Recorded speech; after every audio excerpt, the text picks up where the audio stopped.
All right. Believe it or not, this is CY1 last week, week 4, day 6. So the penultimate day of CY.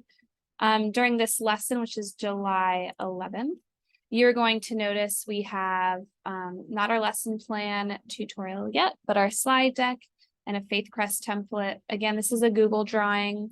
They're able to add images like their 6-word memoir and things like that. I'll explain it in greater detail.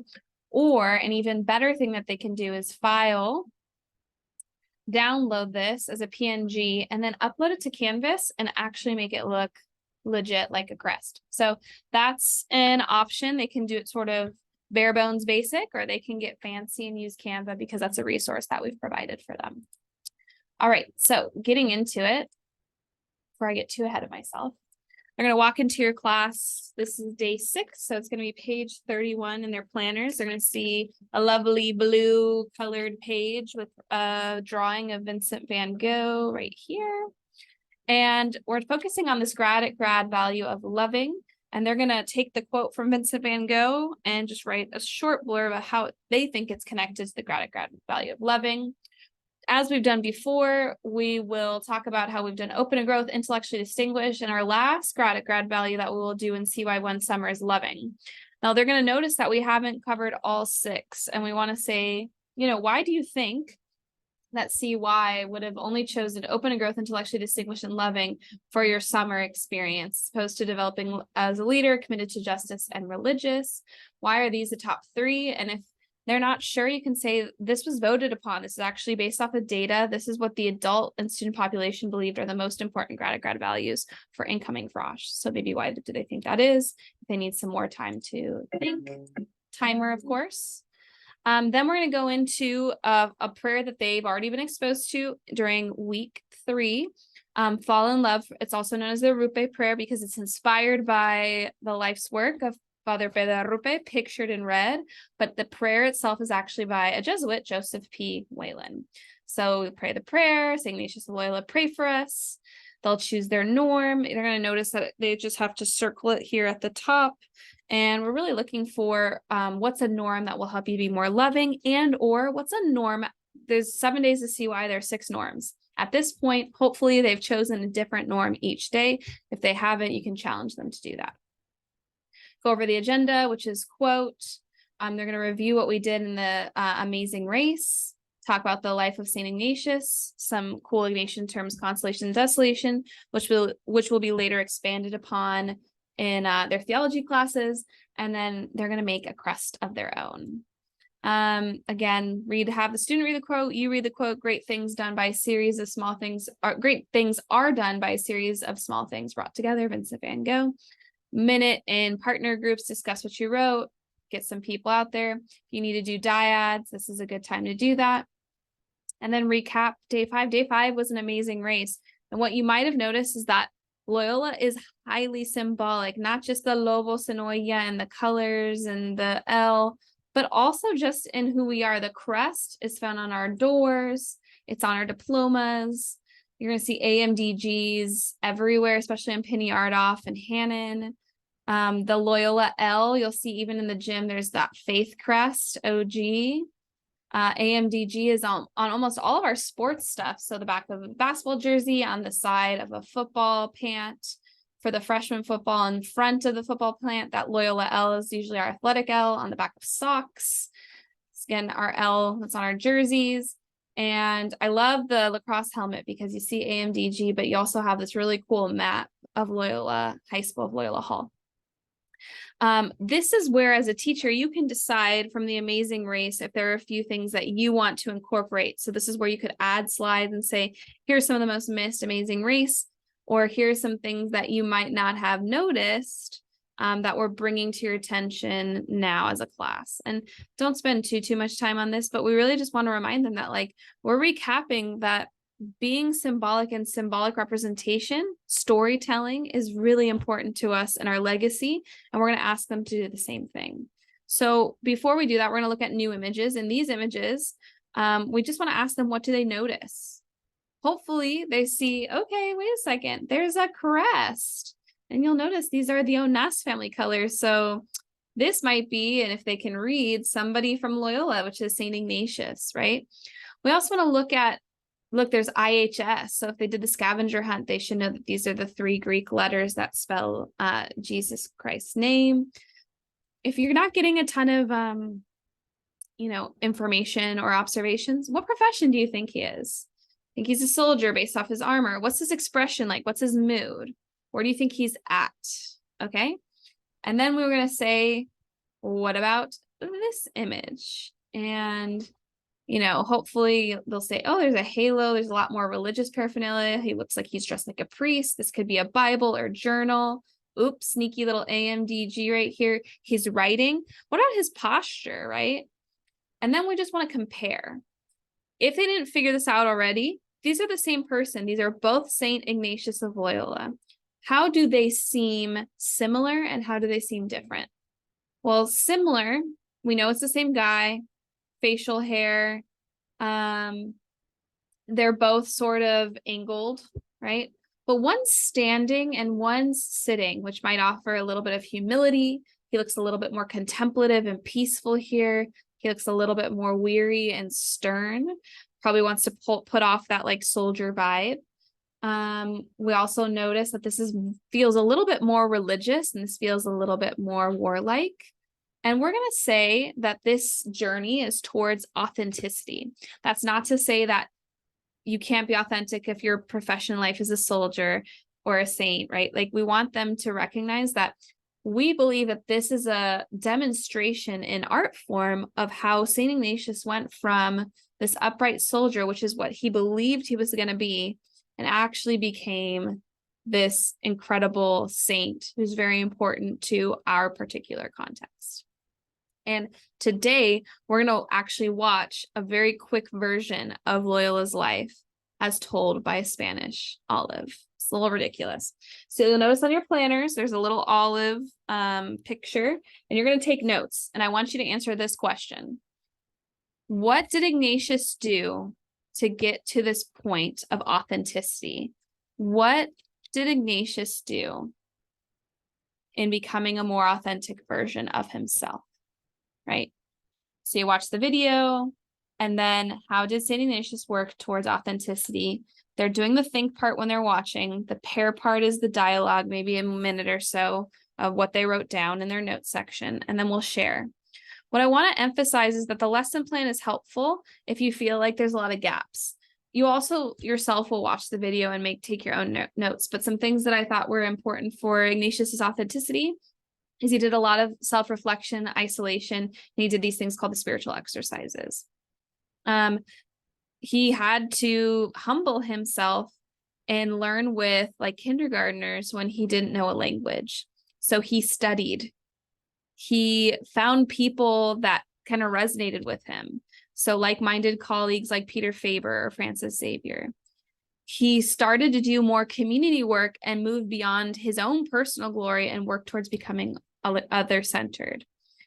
And the reason why we think authenticity is important is because in the video, basically, we are being called to being authentic if we go with Jesuit schools. This video was not Loyola High School produced. This was produced, I believe, by Creighton University, which is a Jesuit school. And they say that all students of Jesuit schools, so university, high school, etc., are being called to this version of authenticity. And the way that we're describing authenticity in a Jesuit context is that we have people that are critical thinkers, that are socially responsible, and that are developing themselves personally. So yes, it can be about what you do, but it's way more about who and how you are, how you take up space in the world. And have them really think about that. That's what you're being called to do in CY1. That's what you're being called to do when you come to school every day. Are you thinking critically about something?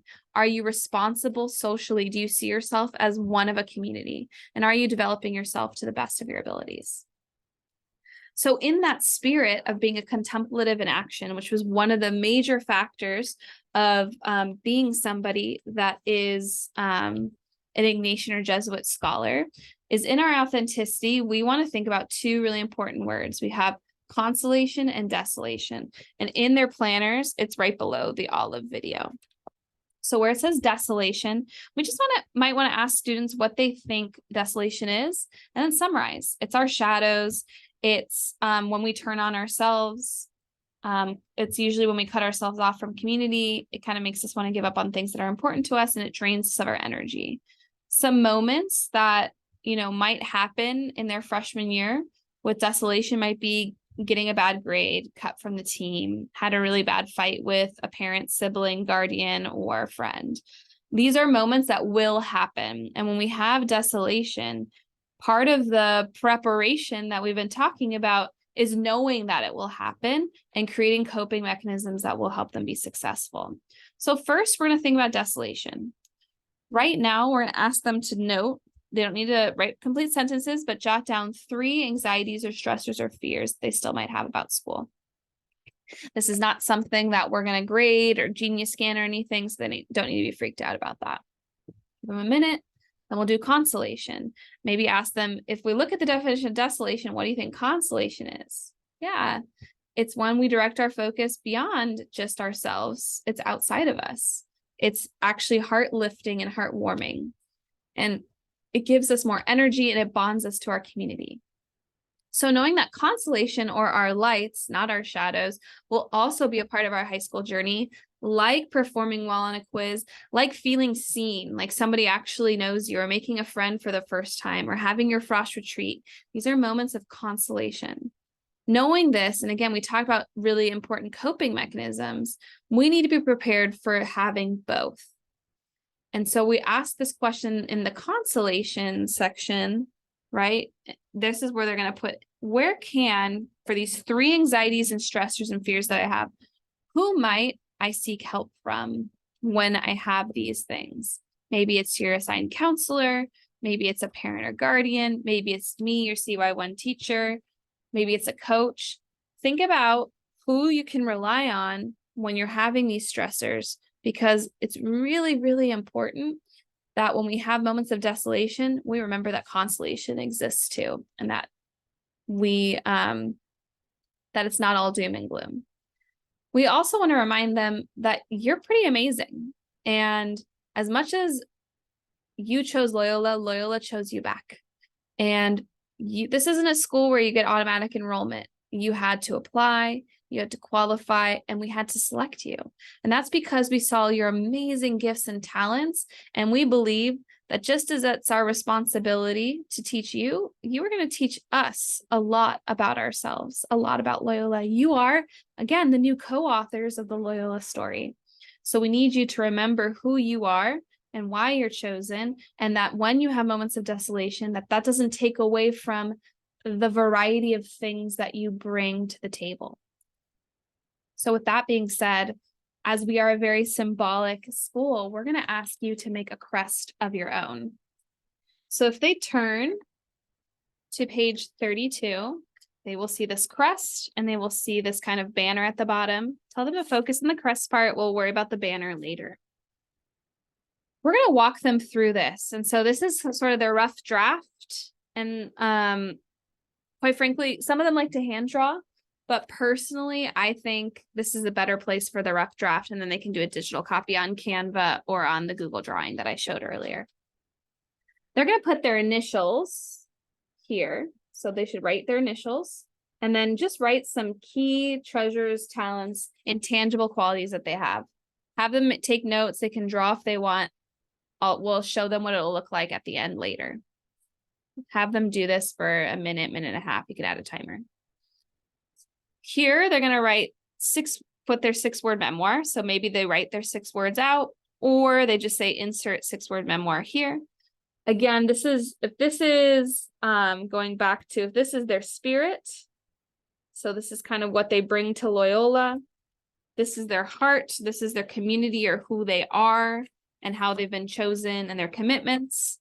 And then finally, this is prax, oh my gosh, in Latin, which is their habits. And they'll notice that Loyola is really asking for them to build healthy, important habits, like how you turn stuff in, to who you are, to being our grad values, to exhibiting our norms on a daily basis.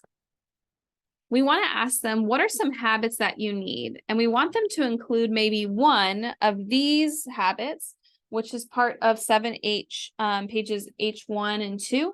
And you'll notice in H2, the 7 habits are be, excuse me, proactive, begin with the end in mind, put first things first, think win-win, seek first to understand them and to be understood, synergize, and sharpen the saw. If they continue through the first few pages of their planner, they can learn a little bit more important things about these habits. Like I really like this habit of putting first things first, or habits 4, 5, and 6 are public victory, relationships, right? So I really like this one. This is the habit that I use. This idea of building healthy relationships with others, I think, is a really important quality to have, right? So you give them this opportunity to go through their planners, again, 1 to 2 minutes per one. I think this one might require more time. This one is a quick 30 seconds, and this one might be maybe a minute, minute and a half. And then show them yours. Give them an idea. Mine's very basic. This is pretty old. I did this when we first did CY1. If I were to update this, I think what I would do differently is I'd actually put this on Canva and make sure that this border looks cleaner and stuff like that. But essentially, what did I do? I put my initials. My nickname's KCP. It's a nickname of affection. Yes, it comes from Cantavius Caldwell Pope, ex-Laker. I think now Denver Nugget. Here we have my talents in iconic form. More symbols are better. You'll notice that Loyola's crest in the corner doesn't have a ton of lettering. That's just what the initials are for. The rest are, it's very icon based. So I put that I'm open to growth, that I have a lot of empathy, and that my intellect are my talents that I bring to Loyola on a daily basis. I put my 6-word memoir here. It represents my mind for justice. And then I put some of the habits. And if students want to do like a striped field like Loyola, like a color scheme, they can. And then in the stripes, put their habits. That's excellent. But I just put 3. I said that I need to work on daily self-care, being patient with myself and others, everything in its own time. And as I mentioned, my 7 habits, or one of the 7 habits that I think is really important, is this idea of public victory and building healthy relationships. So that's sort of what I put as my important things. These are some student examples, and then they're going to get cooking. So if you've got a kid that's really tech savvy, challenge them to do this in Canva. Again, they would go to the template that's on their CY1 Canvas page. They go to File, Download, either PNG or JPEG, and they'd upload it to Canva, and then they can make some of those adjustments and edits. That's something for more advanced users. If you have a kid that barely can get on Canvas, just have them work on making a copy of this for themselves and putting all the information here. Either way, we want them downloading these as PNGs or JPEGs in the long run. And they got 20 minutes. This 20 minutes might mean that you walk around, and if a kid's finished early, help them with the finesse. Or if they're behind on other assignments, this is their opportunity to like get them caught up. Or so this is hopefully a catch-all day, a day where, again, you get to take a deeper breath. The last week of CY1, in my opinion, is the most fun and the easiest part of the teaching, because we've done all the hard tech onboarding at the beginning. And that's our lesson plan. If you feel like you want to do that count-off game here, you can. Be flexible. These are your last 2 classes. We want them to be fun and engaging.